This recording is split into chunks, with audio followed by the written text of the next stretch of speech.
歡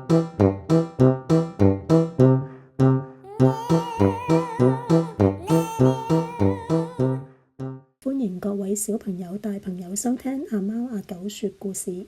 今日我哋要講嘅故事係遵守承諾，做個守信用嘅人。喺陽光明媚嘅餵食村裏面，住咗一班活潑可愛嘅小動物，其中有一隻啡色嘅虎紋貓，叫做小雞。小雞經常都答應人哋，但就往往冇兌現承諾。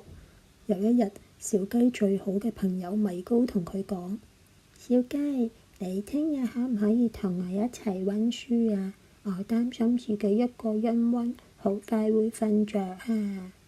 小雞拍拍心口，梗係得啦，我一定嚟，我哋一齊溫習，一齊攞滿分。無論係大事小事，小雞都係好快就應承人哋，但係佢係咪真係做到呢？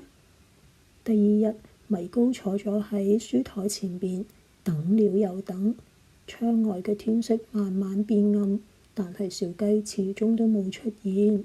原來小雞早已經唔記得咗呢件事，正喺出邊玩得開開心心。又有一次，小花貓 Mask 亦都嚟揾小雞。小雞，我想練接力跑，你同我一樣跑得咁快，你可唔可以陪我練啊？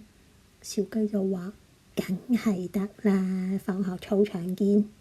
放學之後，Mask 一個人喺操場嗰度練跑步。太陽慢慢下山，天色漸暗，小雞一樣都係冇出現過。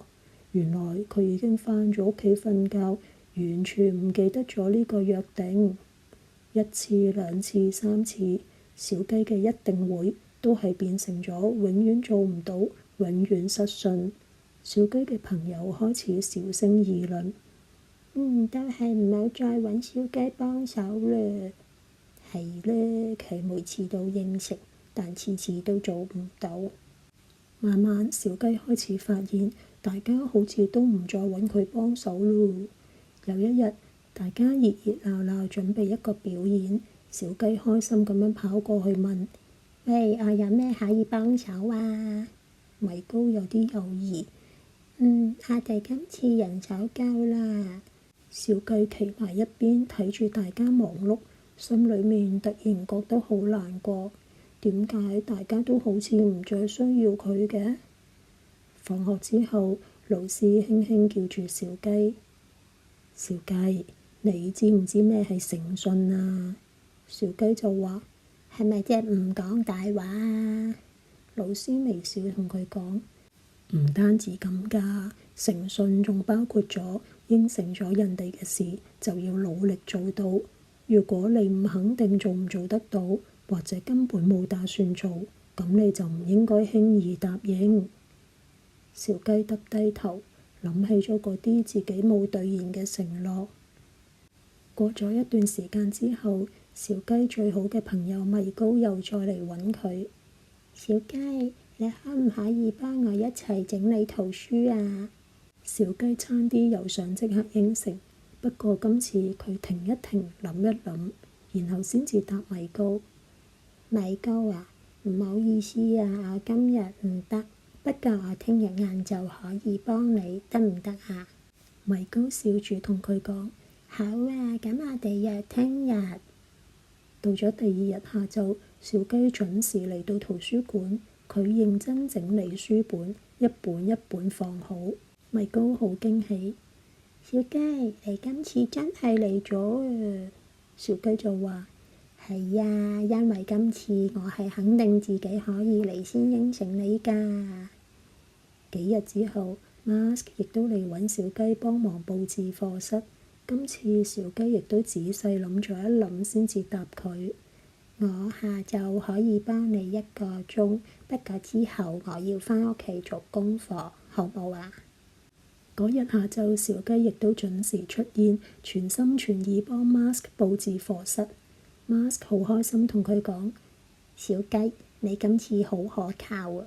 小雞就話啦：梗係我講得出做得到。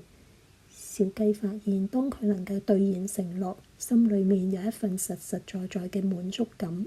慢慢小雞嘅朋友又開始對佢建立信心，因為小雞學識咗要確定自己可以做得到，同埋真係會付諸實行先至應承人哋，而應承咗就一定努力完成，因為佢明白做唔到嘅承諾其實係一種不負責任，亂咁答應人只係會令人哋失望。小朋友，信任係需要透過一次一次嘅講得出做得到嚟到建立。你哋以前有冇試過應承咗朋友或者父母，結果又冇兌現承諾呢？佢哋係唔係好失望啊？你自己又有冇覺得好過意唔去呢？聽完呢個故事之後，希望你哋學識喺應承任何人做任何嘢之前，要確定自己真心打算兌現呢個承諾先至好應承人哋，否則人哋就會開始唔信任你㗎啦。今日嘅故事就講到呢度，如果你哋喜歡，請點讚同訂閱呢個頻道，以及分享俾你哋嘅朋友。我哋下次再見。